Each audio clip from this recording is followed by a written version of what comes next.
직업상담사를 준비하시는 여러분 안녕하십니까, 유상현입니다. 직업상담사 2급 실기 기출문제풀이 직업상담학 관련 문제 풀어보도록 하겠습니다. 행태주의 상담의 목표 3가지. 형태주의 상담이죠. 형태주의 상담 우리가 게슈탈트 상담이라고도 합니다. 네, 이 게슈탈트 상담의 목표 3가지 무엇인가 내용들 좀 정리해 보도록 하죠. 내담자로 하여금 자신의 인식에 대한 책임 능력을 어떻게 회피하고 있는지 인식시키고 외적인 지지보다는 내적인 지지를 찾도록 한다, 이렇게 되어 있는데요. 게슈탈트 상담의 가장 핵심은 뭡니까? 요 인식이죠. 인식, 알아차림입니다. 알아차림. 인식과 각성, 이런 게 이제 중요하죠. 우리가 알아차리지 못하는 것은 뭡니까? 회피하고 있기 때문에 그렇습니다. 회피하고 있기 때문에. 그래서 회피하지 않고 책임지도록 하는 거, 그것이 형태주의 상담의 목표가 되겠습니다. 자, 그 다음에 이러한 인식을 통해서 내담자는 단절되어 있던 자신의 부분을 인식하고 재통합한다, 이렇게 되어 있죠. 왜?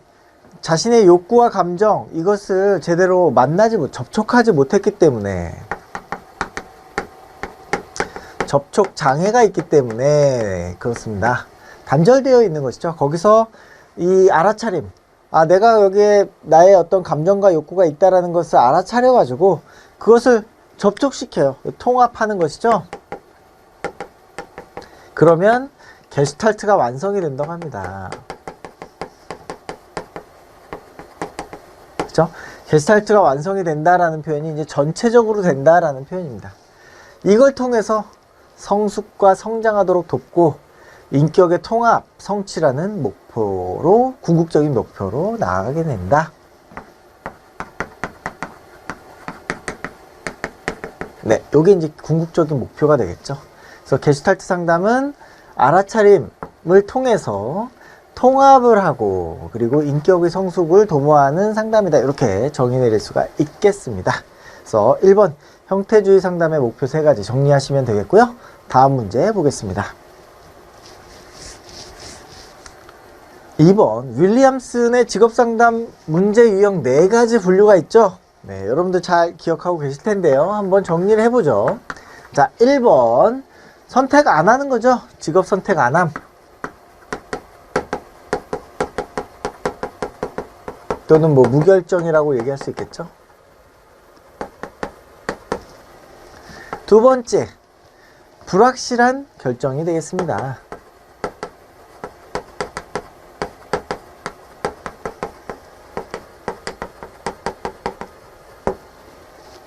불확실하다라는 것은 확신이 부족하다, 이렇게 다른 말로 표현할 수 있겠죠.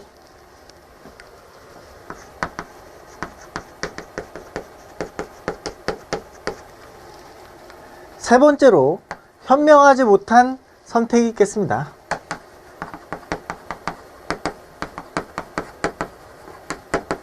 못한 직업선택.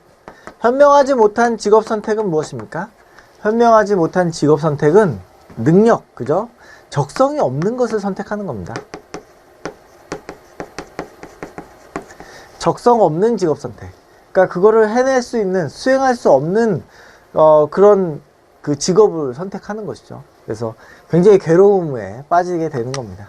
그 다음에 4번째, 네, 흥미와 적성의 불일치가 있겠죠.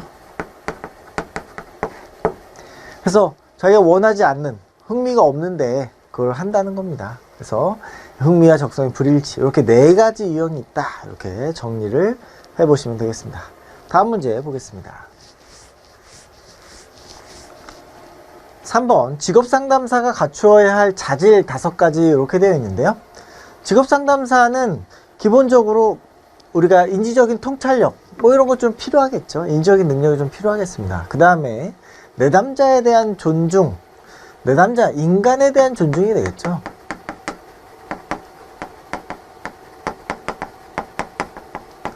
그 다음에 자아 편견에서 벗어나는 능력, 자기가 가지고 있는 편견, 이런 것들을 알아차리는 것이죠.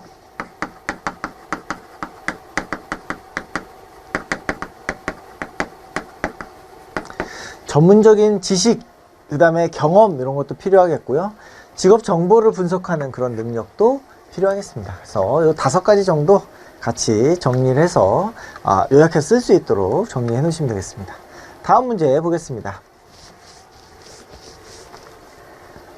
100의 인지치료에서 인지적 오류의 유형 4가지를 쓰시오 이렇게 되어 있는데요. 뭐 인지적 오류의 유형이 뭐 10가지가 넘습니다. 그래서 그 중에서 잘 유형을 좀 정리하시면 되겠죠. 자, 1번 개인화입니다. 개인화는 뭐냐면 자기가 관련이 없는데 자기가 관련이 있는 것으로 판단해 가지고 판단을 내리는 그런 오류가 되겠죠.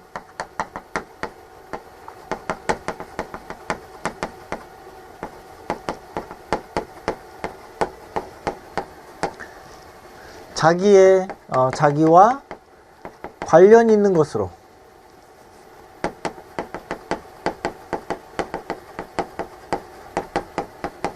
추론하는 오류가 되겠습니다. 과장과 축소, 그죠? 과장하거나, 그죠? 축소, 그걸 너무 축소하거나 그런 내용이 되겠죠. 그 다음에 과잉일반화는 뭡니까? 네, 너무 한두 가지 사건을 가지고 모든 것을 추론하는 오류가 되겠죠.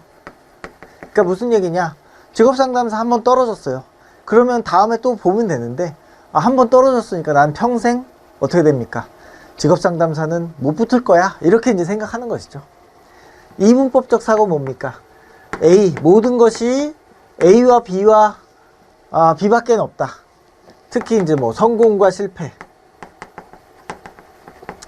성공 아니면 실패다 이렇게 이제 받아들이는 겁니다. 근데 우리의 세상이라는 것이 뭐 성공 아니면 실패로만 규정되는 것은 아니잖아요. 그래서 그런 내용들로 이 2가지 범주로만 얘기하다 보니까 추론 내릴 때 실패가 아니면 무조건 성공이다, 성공이 아니면 무조건 실패다 이런 식으로 되기 때문에 오류가 생긴다 이런 것이죠. 선택적 추상이라고 하는 건 뭡니까? 여기에 많이 있어요. 긍정 여러 명의 그 증거들이 있는데 여기에 부정이 하나가 딱 껴 있어요. 그러면 나머지는 다 무시해요. 그리고 부정만 딱 가지고 추론을 합니다. 그래서 오류가 생긴다라는 것이죠.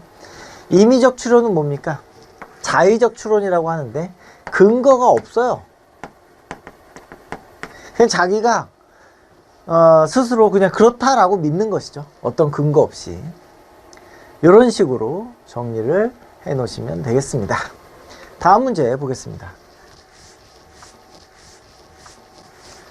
5번 인지정서적 상담 RET 그죠? 인지정서적 상담 뭐 합리정서적 행동치료 라고도 하죠. 이름이 조금씩 바뀌었습니다. 그죠? RET가 REBT로 바뀌었죠. REBT 이렇게. 그래서 같은 내용이다 이렇게 이해하시면 되겠고요. A, B, C, D, E, F를 쓰시오. 뭐 알파벳을 앞 글자를 따가지고 이렇게 외우기 쉽게 만들었다 이렇게 보시면 되겠고요. 그래서 앨리스가 주장한 비합리적 신념을 합리적으로 바꾸는 그런 과정의 어떤 모형으로 A, B, C, D, E, F 모형을 주장했다, 만들었다 이렇게 보시면 되겠고요. A는 선행사건입니다. 선행사건. B는 보통 이제 우리가 선행사건, 우리가 행동주의에서는 선행사건과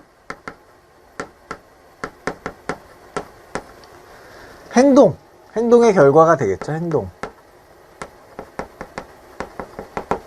행동, 그 다음에 결과, 이렇게 A, B, C 이렇게 얘기하는데, 행동, 그 다음에 행동의 결과, 이렇게 A, B, C를 얘기하는데, 이 합리정서 행동치료에서는 요 B가 행동이 아니라 뭐다? 신념이다. 이렇게 기억을 꼭 해놓으시기 바랍니다. 그래서 C는 똑같은 결과라도 A, B, C가 의미하는 바가 좀 약간씩 다르다. D는 비합리적 신념에 대한 논박이 되겠고요. 그 다음에 E는 그 합리적 신념을 가졌기 때문에 긍정적인 효과를 얻을 수 있겠죠. 긍정적 효과. 그래서 긍정적 효과로 나타나는 긍정적 감정을 F라고 합니다. 그래서 요 A, B, C, D, F 이 개념들을 정리할 수 있도록 해 놓으시면 되겠습니다.